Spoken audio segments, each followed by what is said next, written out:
podcast des nouveaux rentiers. Aujourd'hui, on va voir comment placer ses économies en bourse, parce que tu as sûrement des économies qui dorment sur ton compte en banque et sur ton livret A. Tu te demandes sûrement comment les faire fructifier. Sache déjà que tu n'es pas le seul. Il y a beaucoup de Français qui laissent l'argent sur le livret A ou qui prennent des assurances vie qui vont être essentiellement placées sur des fonds en euros. C'est pas un mal, mais le problème c'est que si on met trop d'argent là-dessus, on fait pas fructifier notre argent et ça peut nous coûter très très cher sur le long terme. Moi aussi, il y a un temps, je laissais tout mon argent sur mon livret A en pensant que c'était plus sûr. Mais en réalité, en fait, je perdais du pouvoir d'achat chaque année sans vraiment m'en rendre compte. Et je pense que chaque année perdue, finalement, c'est vraiment des années, des milliers d'euros derrière. Tu comprendras aussi pourquoi dans ce nouveau podcast. Donc, on va parler vraiment de ce sujet qui est incontournable. Comment placer ses économies en bourse? Si tu es complètement débutant en investissement, reste bien avec moi. Je vais te parler vraiment comme un ami, avec des mots simples, des exemples concrets et même quelques anecdotes personnelles, y compris les erreurs que j'ai pu faire quand j'ai commencé. Euh, on a tous nos casseroles et tu verras que moi aussi j'en ai. Même si aujourd'hui j'en ai beaucoup moins puisque ça fait 15 ans que j'investis en bourse. Donc forcément ça va un petit peu mieux aujourd'hui. L'idée c'est qu'à la fin de cet épisode, la bourse te paraisse vraiment moins mystérieuse, plus accessible, même si tu pars complètement de zéro. On va voir notamment pourquoi investir en bourse peut vraiment booster tes économies. On va voir les erreurs à éviter absolument quand on débute en bourse, histoire que tu tombes pas dans les mêmes pièges que moi, justement. On va voir comment choisir sur quoi investir exactement. Est-ce que s'il faut investir plutôt sur des actions individuelles, sur des fonds, sur des ETF? On va vraiment démystifier tout ça. On va voir aussi combien investir sans te mettre en danger. Et il n'y a pas besoin d'être millionnaire ou d'avoir des centaines de milliers d'euros pour investir en bourse. On va voir. On va voir comment automatiser tes investissements pour que ton épargne travaille toute seule sans vaquer, sans que tu aies de soucis en fait et que ça te préoccupe d'investir en bourse. Vraiment essayer d'automatiser au maximum tout ça. Ça fait pas mal, ça fait un beau programme, mais on va y aller tranquillement, pas à pas. Et à la fin aussi, je te donnerai quelques infos sur la méthode RSR, qui est la stratégie d'investissement que j'utilise personnellement et qui m'a permis de faire bosser mon argent avec rendement assez fou, parce qu'on dépasse aujourd'hui les 20% par an sur les 25 dernières années, en n'y consacrant finalement que 15 à 30 minutes par mois. Mais chaque chose en son temps, je reviendrai plus tard sur la méthode RSR. Donc installe-toi confortablement. Prends un café, un thé, ou fais ton petit running du jour. En tout cas, c'est parti de mon côté. On va attaquer ce gros programme aujourd'hui. Donc pourquoi déjà investir en bourse? On commence par les bases. Pourquoi investir en bourse? Après tout, tu pourrais laisser ton argent sur ton compte d'épargne. C'est sans risque. T'as pas besoin de te prendre la tête et t'as pas besoin en soi de te dire est-ce que je vais investir en bourse ou pas. Oui, sauf que le problème, c'est qu'aujourd'hui, le livret A, il bouge pas. Justement, il bouge pas du tout. Et ça, c'est le souci, c'est que ton argent, tu crois que tu le places en mettant sur un livret A, parce que c'est un livret qui rapporte un petit peu tous les ans. Bon, je parle de 2 à... Il est monté jusqu'à 3% récemment, mais aujourd'hui on est à 2,4. Et puis si les taux continuent de baisser, ça sera bien pour nous en tant qu'investisseurs, notamment en immobilier. Mais ça sera moins bien pour ceux qui ont trop d'argent sur leur livret A, puisque il va avoir tendance à rebaisser sur les taux sur lesquels sur lesquels il était avant, soit environ un peu moins de 1% finalement. Et le problème, c'est que l'inflation, elle reste assez élevée depuis la crise post-Covid de 2022. On reste quand même sur une inflation qui est assez élevée, qui est montée jusqu'à 6%, qui redescend un petit peu en ce moment autour de 4%. Et ça, on le sent bien passer. Donc le résultat, c'est que même finalement, si tu as des intérêts qui viennent du livret A, tu perds du pouvoir d'achat et sans vraiment t'en apercevoir, parce que tu as mis 10 000 euros sur un livret A. À la fin de l'année, tu as 10 000 plus la renta du livret A. Donc toi, tu as l'impression de gagner de l'argent, mais en réalité, tu en perds. Tu appauvris tu appauvris finalement ton épargne petit à petit en la laissant dormir. Et le problème, c'est pas d'avoir un livret A, le problème, c'est de mettre trop d'argent sur ce livret A. Donc investir en bourse, c'est aussi faire le choix de faire travailler ton argent pour toi. Donc au lieu qu'il dorme au chaud, tu le mets à contribution dans des entreprises, dans des projets, et en échange, sur le long terme, ton argent te rapporte des intérêts bien plus costauds. Historiquement, la bourse offre plutôt un rendement autour de 7 à 8, voire 9%, voire 10% pour les meilleurs indices. Donc ça nous fait un rapport x3 ou x4 entre ce que rapporte la bourse et ce que rapporte le livret A aujourd'hui. Donc c'est vraiment le jour et la nuit en termes de renta et ça a un effet sur le long terme qui est dévastateur pour notre épargne. J'ai pris un petit calcul qui est très simple, hein, c'est par exemple quelqu'un qui met 100 euros tous les mois de côté en bourse, qui investit donc avec ce rendement moyen, j'ai pris l'hypothèse basse de 7% par an, et bah à la fin, au bout de 20 ans, il a 50 000 euros contre quelqu'un qui a mis sur son livret A à 2%, et encore je te dis, les taux vont baisser, il aura seulement lui que 30 000 euros à la fin au bout de 20 ans. Donc il y a une différence d'écart qui est déjà significative, puisqu'on parle de déjà 20 000 euros d'écart. Donc le problème, c'est ça, c'est que on se rend pas compte de l'impact que ça peut avoir sur le long terme. euh, et au-delà de ces chiffres, parce que ce sont des chiffres d'un exemple, investir aux bourses, bah, ça te permet aussi plus facilement d'atteindre des objectifs financiers, d'avoir des apports pour faire de l'immobilier, même en résidence principale. Tu veux, je sais pas, préparer ta retraite, juste avoir un matelas financier assez confortable, préparer les études pour tes enfants. Bah, la bourse peut vraiment t'aider à accéder à tout ça. Donc il faut faire attention. Il faut faire attention, pour moi, il faut le faire. Il faut le faire au début, peut-être avec des petits montants pour commencer, pour se familiariser avec tout ça. Mais sur le long terme, comme tu vois, si tu es sur YouTube, il y a cette petite boule de neige. Et sur le long terme, bah, c'est vraiment ce qui va faire la différence, c'est que cette boule de neige va grossir. Ça va te rapporter de plus en plus. Et au moins, la retraite, elle est cochée parce que bah, on est aujourd'hui en train de remettre en cause tout le système de la retraite, potentiellement allonger les périodes de cotisation. Moi, si tu sais pas mon histoire personnelle, mon père est décédé en fait, il avait 57 ans, donc il était très très loin de la retraite d'aujourd'hui. Et mon objectif aussi en investissant en bourse, c'est vraiment de me détacher de ça, c'est-à-dire de dire moi, finalement, j'ai pas besoin du système qu'on me propose. Je crée ma retraite moi-même et voilà, j'ai pu quitter mon travail en 2019 grâce à mes investissements immobiliers et grâce à mes investissements en bourse. Et je fais ce que je veux de ma vie aujourd'hui. Mais on a tous des objectifs différents. Je sais que certains d'entre vous, bah, vous aimez bien votre travail. Il y en a qui vont moins aimer leur travail. Donc on va toujours avoir tous des objectifs différents. Mais ne pas cocher la case bourse, pour moi, c'est vraiment un manque à gagner qui peut être énorme sur le long terme. Ça peut faire vraiment des gros montants.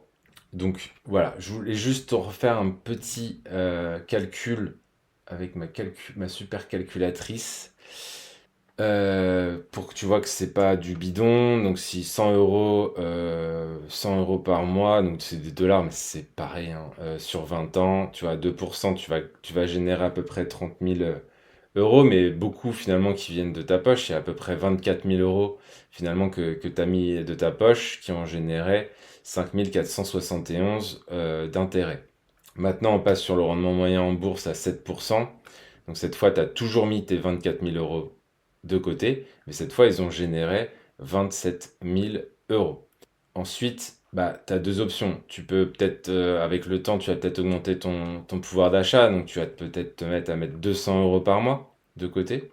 Et là, tu atteins déjà des 100 000 euros, donc ça permet de te redistribuer potentiellement une rente à la retraite. Et puis après, si tu appliques la méthode RSR, comme je l'enseigne dans ce podcast et dans la vidéo masterclass que tu trouveras dans le lien en dessous de cette vidéo aujourd'hui, ou de ce podcast, si tu es en podcast, et bah, tu trouveras que la retraite est de plus en plus confortable, puisque là, on atteint presque les 500 000 euros sur 20 ans pour 20 euros, 200 euros par mois de mis de côté. Donc, c'est pour ça que j'invite vraiment tout le monde à cocher la case bourse parce que ça peut faire des réelles différences sur le long terme. Tu vois, moi, je suis pas encore à 20 ans d'investissement. Ça fait 15 ans que j'investis en bourse. Et donc, tu vois à peu près les montants que ça peut générer. Bien sûr, ça dépend sur combien de temps tu places, combien tu mets de côté, etc. Donc voilà, sur 15 ans, ça fait à peu près 190 000 euros en mettant 200 euros par mois de côté. Donc je pense que si tu as un salaire confortable, tu peux te permettre probablement de mettre 100 à 300 euros de côté, peut-être tous les mois, et ça fait une réelle différence, comme tu le vois, à la fin. Parenthèse fermée sur les intérêts composés et ce que ça peut apporter. Si on vient à mon histoire, moi, ce qui m'a frappé, c'est quand j'ai réalisé qu'en fait, que je faisais rien et que dans 10 ans, bah, j'aurais pas plus d'argent qu'aujourd'hui, alors en investissant vraiment régulièrement, je pouvais aspirer bien plus. Et la question en général qu'on se pose et qu'on m'a souvent dit, c'est pourquoi j'ai pas commencé plus tôt. Il faut commencer à un moment, même si c'est des petits montants. Il faut te familiariser avec tout ça. Et je pense que c'est même plus, c'est même plus, si tu veux, un truc à faire ou ne pas faire. C'est un truc aujourd'hui indispensable, je pense, pour construire un patrimoine financier sur le long terme. On est obligé de passer par cette case bourse et cette case immobilier, bien sûr, si on veut vraiment construire des grandes choses sur le long terme. Mais ça reste que mon avis. Faut être honnête, ensuite, la bourse, bah, ça monte, ça descend. C'est pas un long fleuve tranquille. Il y a des années qui vont être excellentes, où tu vas faire 10, 20, 30%, et des années moins bonnes, voire négatives. C'est le jeu. Mais ce qu'il faut que tu saches, c'est que sur le long terme, on retombe toujours sur nos pattes à partir du moment où on place notre argent sur minimum 5 à 10 ans. Enfin, idéalement 8 ans, on va dire. 5 ans, ça c'est déjà des horizons de temps qui permettent de s'en sortir, quels que soient les cycles de marché sur lesquels tu commences à investir. Donc c'est un peu le problème, c'est quand on commence à un mauvais moment, juste avant une crise, il faut toujours attendre peut-être environ 5 ans pour retomber sur nos pattes. Donc, mais ça, c'est si on met presque tout son capital au pire moment, ce que je conseille pas forcément de faire. Moi, je vais plutôt te conseiller de diviser ton capital de départ par 10 ou par 20. Je te prends un exemple, tu as 10 000 euros à mettre en bourse, bah, tu mets 1 000 euros par mois pendant 10 mois ou 500 euros par mois pendant 20 mois. Et ça te permettra comme ça de lisser ton prix d'entrée et de pas rentrer tout ton argent au pire moment. Donc ça, c'est des concepts qui sont importants à comprendre. L'idée clé, c'est vraiment que sur le long terme, les marchés boursiers ont toujours une tendance à la hausse. Donc si tu laisses le temps jouer en ta faveur, tu te mets des probabilités vraiment de ton côté pour être gagnant. Donc en résumé de tout ça, investir en bourse, c'est vraiment donner un coup de boost à tes économies, c'est de sortir de la rat race où ton argent fait du surplace pour le mettre sur l'autoroute de la croissance. Et plus tôt tu montes dans le train, mieux c'est grâce à cet effet d'intérêt composé. Donc voilà, j'espère t'avoir convaincu déjà de commencer à investir en bourse. Si tu as encore des doutes, c'est normal d'avoir un peu peur au début. Et on va parler justement des erreurs classiques à éviter quand on démarre. Parce que oui, il y a des pièges et mieux vaut les connaître avant de foncer tête baissée.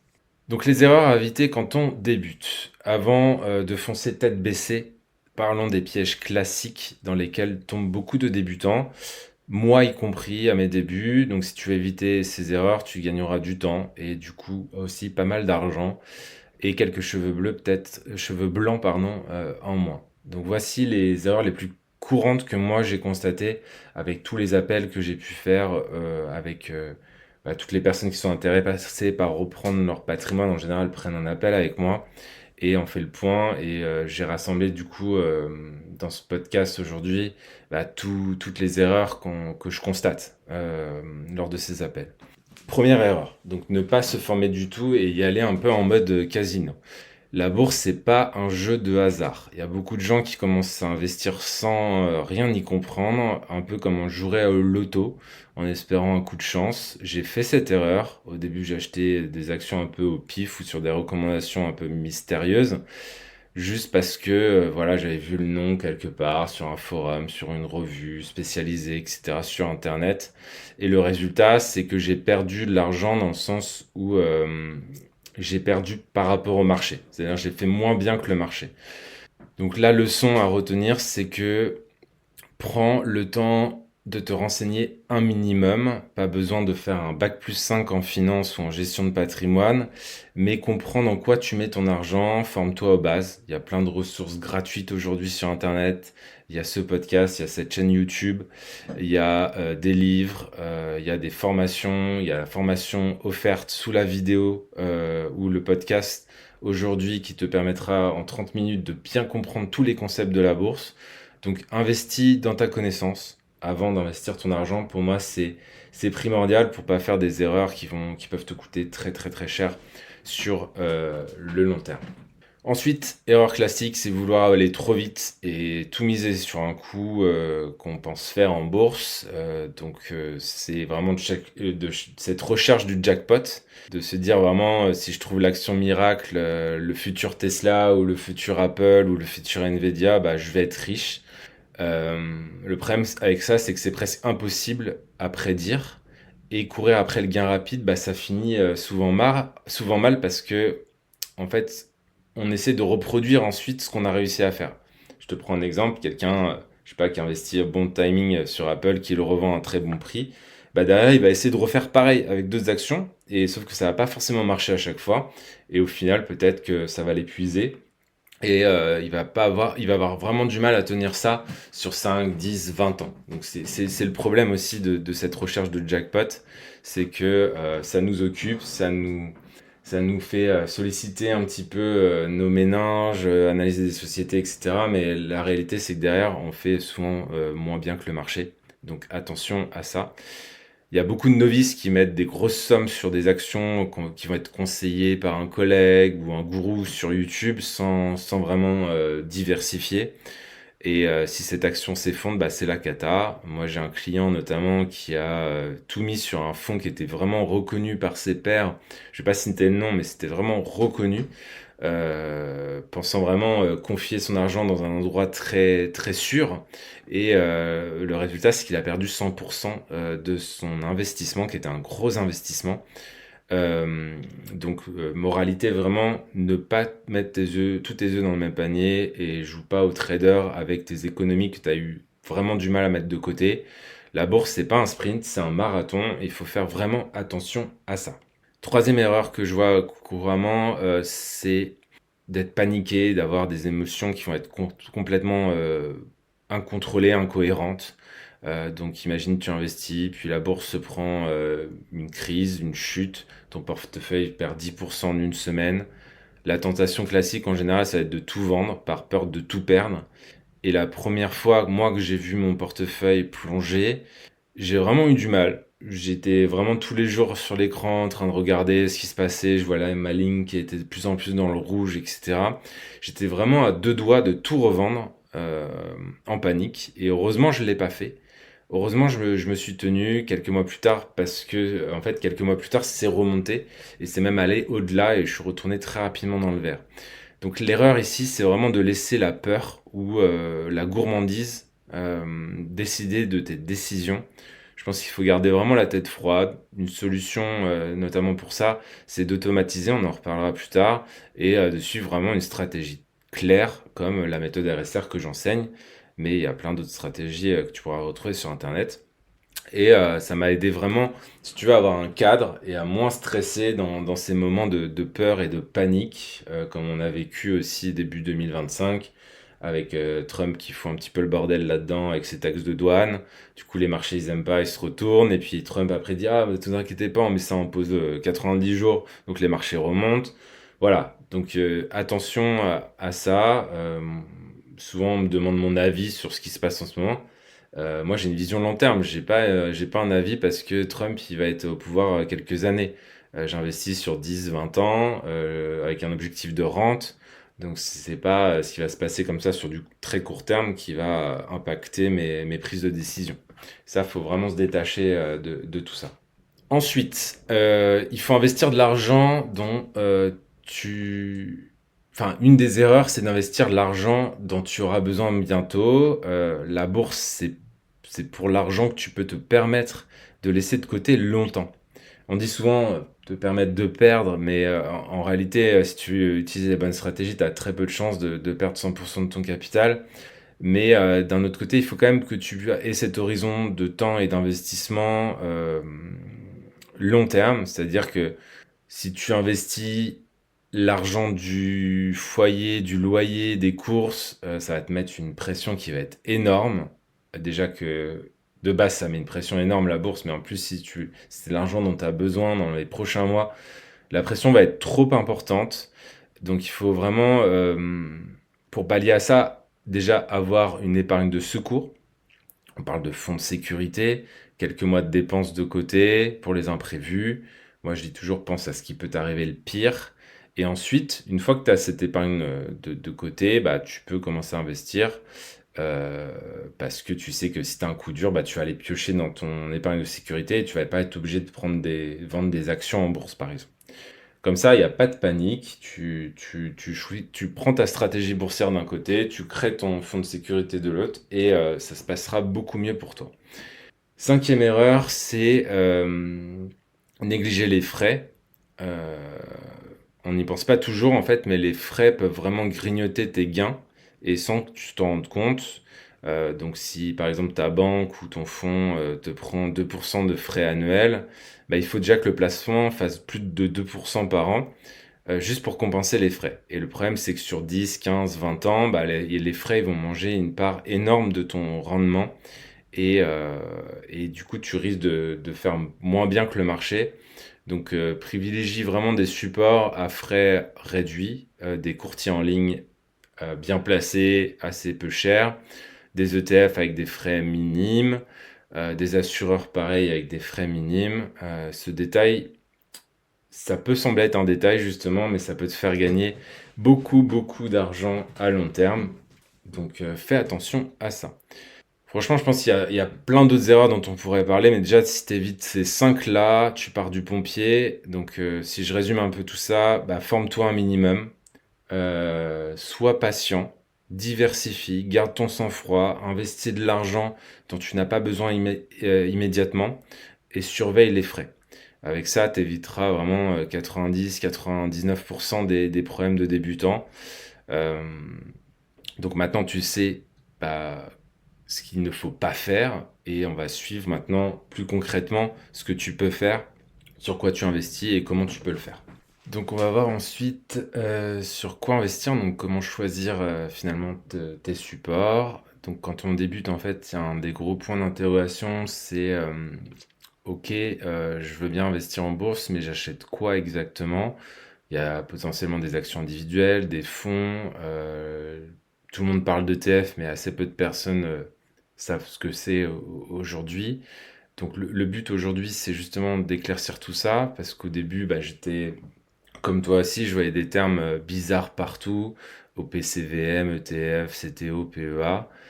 C'est vraiment des soupes de lettres complètement incompréhensibles. Ça empêche même beaucoup de personnes à investir parce qu'ils se disent que c'est trop compliqué. Donc voilà, attention à ce vocabulaire, faut pas se laisser avoir par ce vocabulaire, faut persévérer, faut apprendre quelques petites notions en bourse, mais ça te permettra derrière de commencer. Donc pour moi, aujourd'hui, il y a deux façons essentielles d'investir en bourse. Donc c'est soit tu achètes des actions d'entreprise directement, soit tu investis en fait dans des fonds qui regroupent du coup plein d'actions. Les actions individuelles, en fait, c'est quand tu achètes des parts d'une société, d'une entreprise spécifique. Par exemple, tu veux devenir, je sais pas, actionnaire d'Apple ou d'LVMH ou de Tesla. Bah, en fait, tu peux aller sur ton courtier en ligne, donc tu ouvres un compte, tu tapes le nom de la société que tu veux acheter et on va te proposer justement d'acheter une, deux, trois, quatre actions. Et l'avantage en fait, c'est que bah, quand tu achètes cette action et que l'entreprise se porte bien, bah, ton investissement va prendre de la valeur, la valeur de l'action va monter. Il y a certaines actions aussi qui versent ce qu'on appelle des dividendes, donc c'est une part des profits annuels que fait la société. Donc ça, c'est les avantages. Les inconvénients pour moi, c'est que Souvent, quand on fait ça, on va dépendre beaucoup de la santé de quelques sociétés parce que c'est assez dur de bien diversifier en choisissant soi-même les actions. Donc ça veut dire que s'il y a une, deux, trois sociétés qui vont mal, bah, ton portefeuille il va en souffrir de manière disproportionnée. Et au-delà de ça, faut du temps pour suivre chaque société dans lesquelles on investit, lire les actus de la société, suivre les bilans de société, etc. Donc moi, quand j'ai commencé justement, j'ai pris deux, trois actions que je trouvais prometteuses. C'était assez excitant, c'était aussi assez stressant, parce que dès qu'il y en a une qui chutait, en fait, j'avais peur, en fait.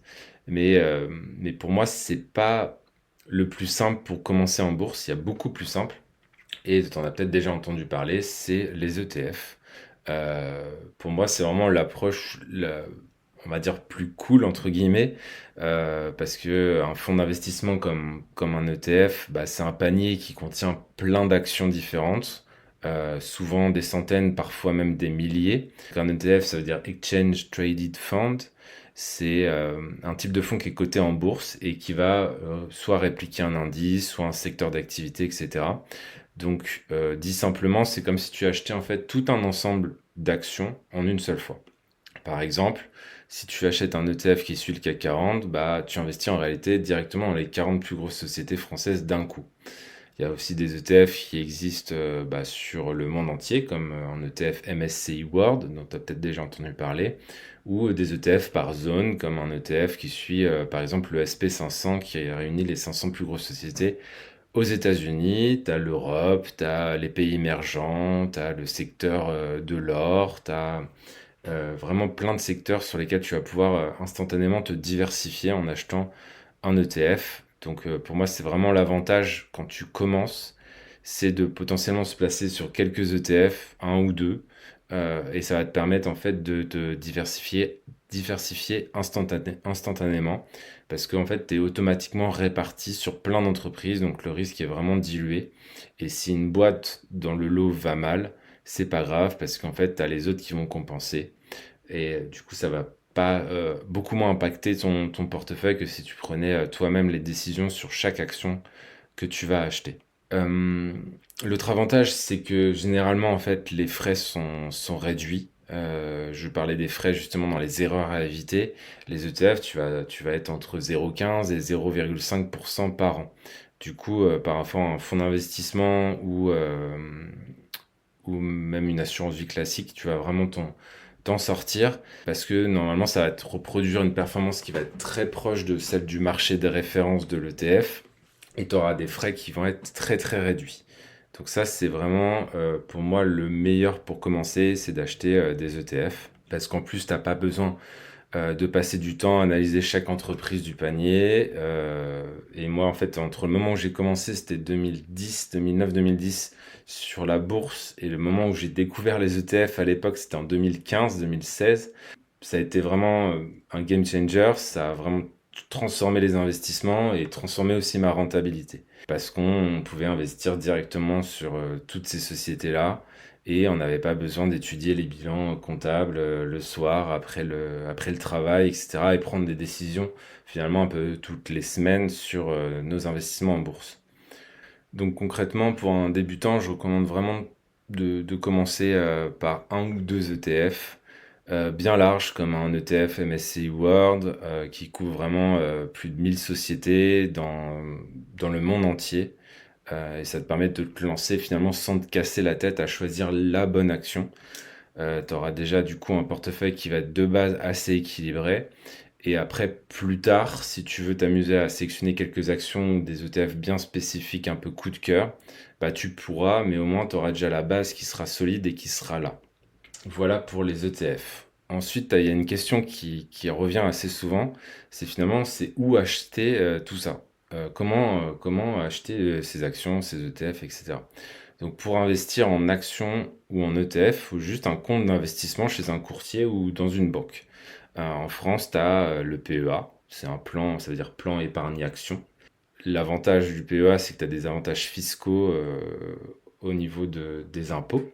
Donc c'est quand même assez intéressant d'avoir un PEA. C'est au bout de 5 ans que ça devient intéressant. Donc Même si tu comptes pas forcément mettre de l'argent en bourse demain, tu peux toujours l'ouvrir, mettre 10 euros dessus et au moins tu as la date d'ouverture puisque les avantages sont 5 ans après la date d'ouverture, peu importe le montant que tu mets dessus.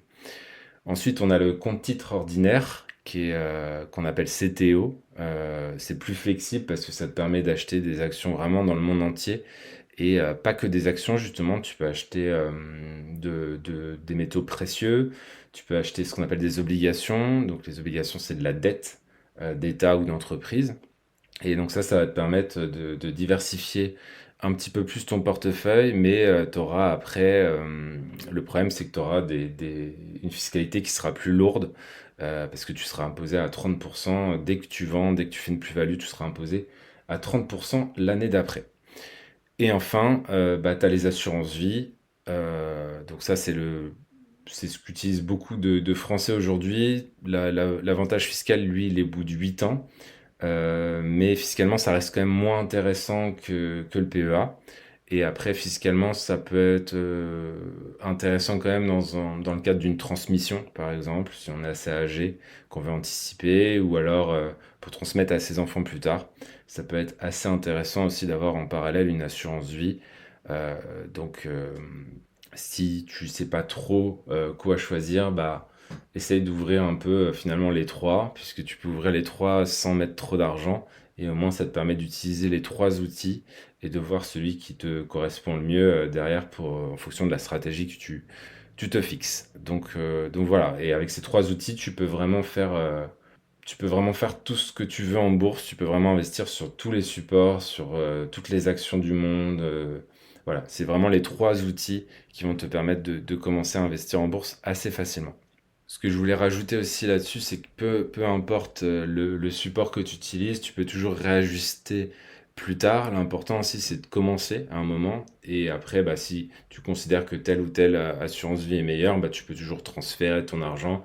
Pareil pour le PEA, si tu commences avec un courtier et puis que tu veux changer après, tu pourras. Et les CTO, c'est vraiment pas un problème parce que c'est de l'argent très liquide et tu peux ouvrir autant de CTO que tu veux.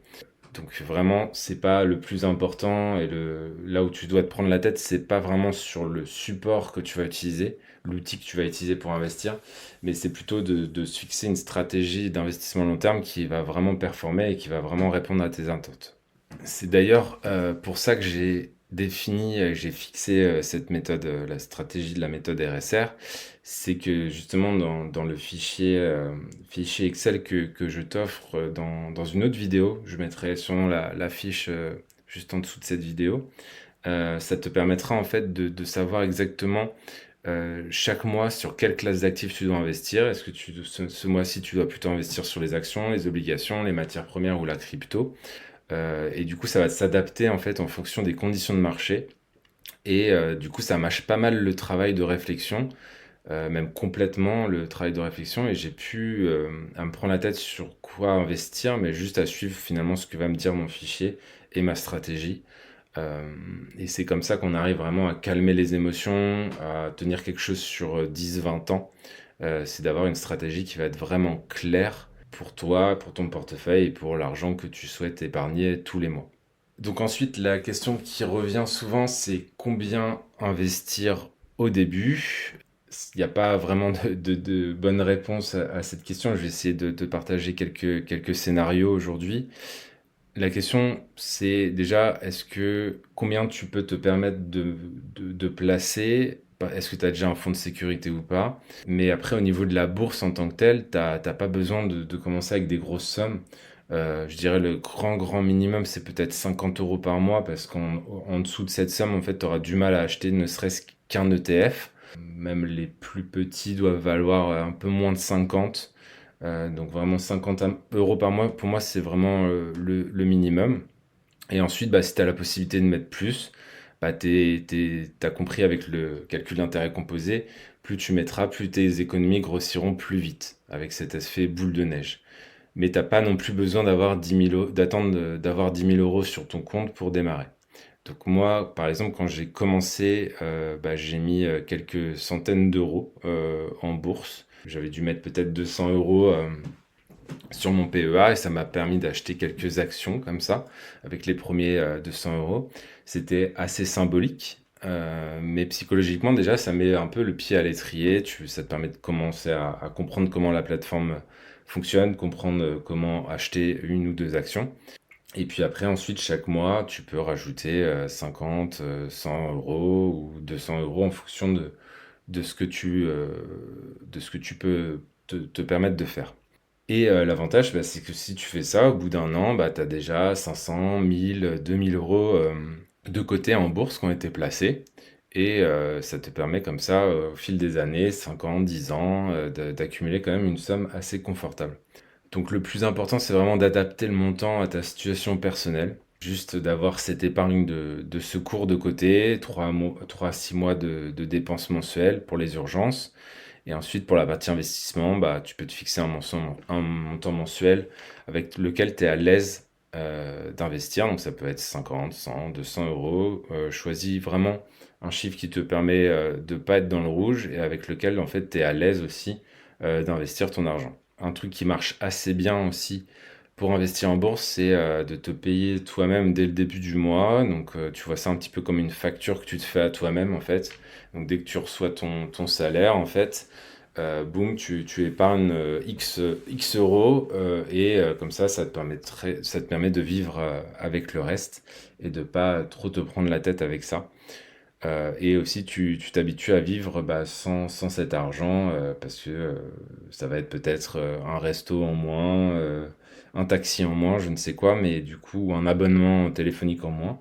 Mais ça t'évitera de te pas le faire et ça te permettra quand même de mettre un petit peu de côté tous les mois. Donc ensuite, la question qui revient souvent, c'est bah, si tu reçois ou tu veux mettre une somme plus importante d'un coup, donc ça peut être une prime, un héritage, peu importe, bah, tu peux investir à peu près de la même façon. Soit tu peux tout placer en une fois, mais je recommande pas forcément. Soit tu étales en fait sur 10 ou 20 mois. Par exemple, si tu as 5000 euros, bah, tu peux investir 1000 euros par mois pendant 5 mois. Tu peux investir 500 euros par mois pendant 10 mois ou 250 euros par mois pendant 20 mois. Je pense que c'est mieux que de tout mettre d'un coup parce que ça va te permettre d'être moins stressé du coup de survivre au mouvement de la bourse, on va dire, sur le long terme.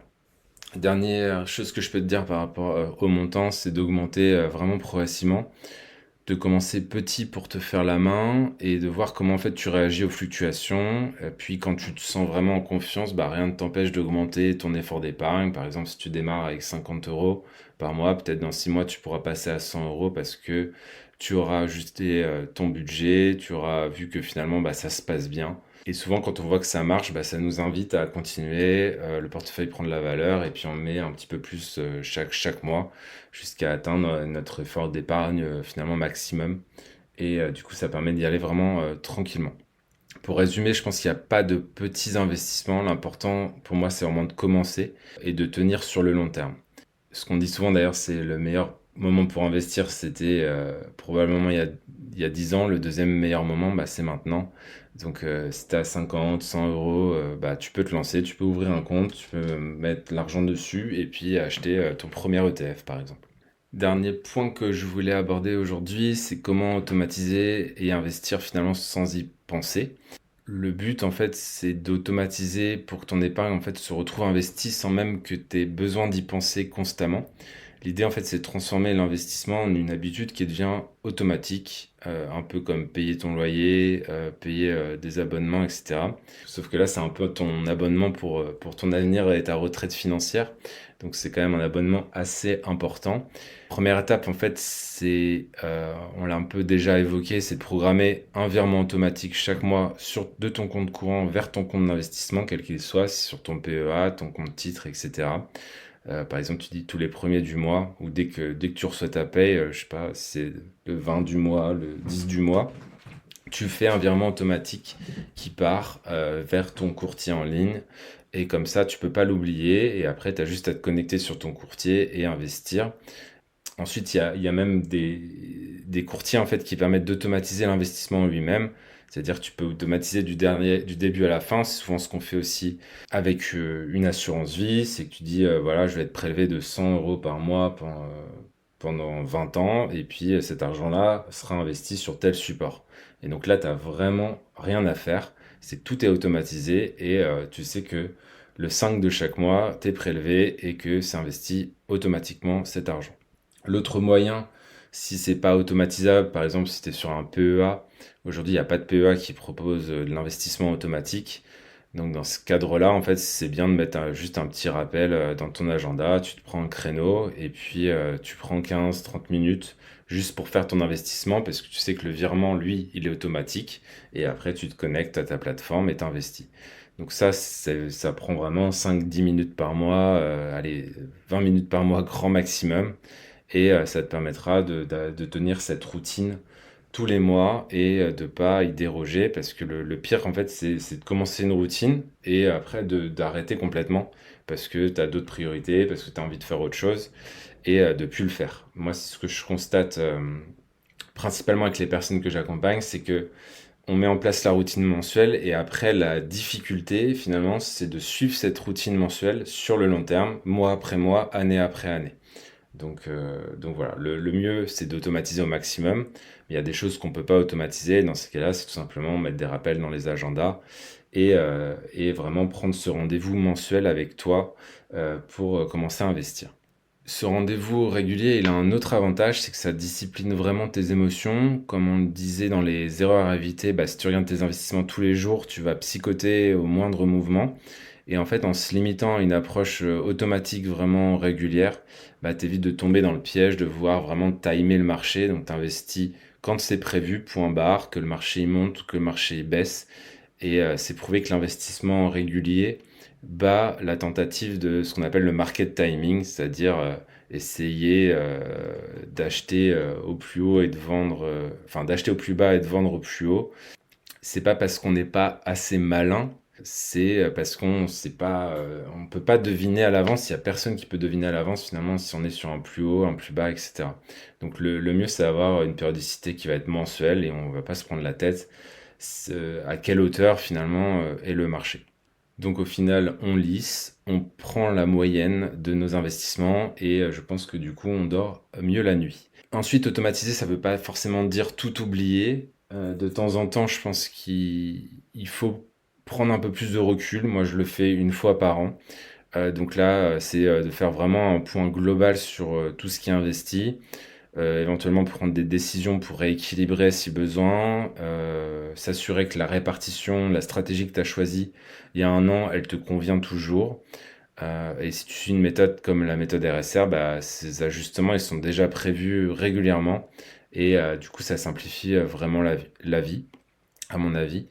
Donc voilà. Mais en bref, vraiment, plus tu simplifies et plus tu automatises le processus, plus tu mets les chances de ton côté d'avoir du succès sur le long terme sur cette thématique de la bourse.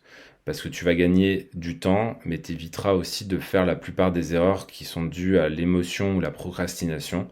Donc pour moi, l'automatisation, ça reste vraiment une phase très importante dans ce processus d'investissement.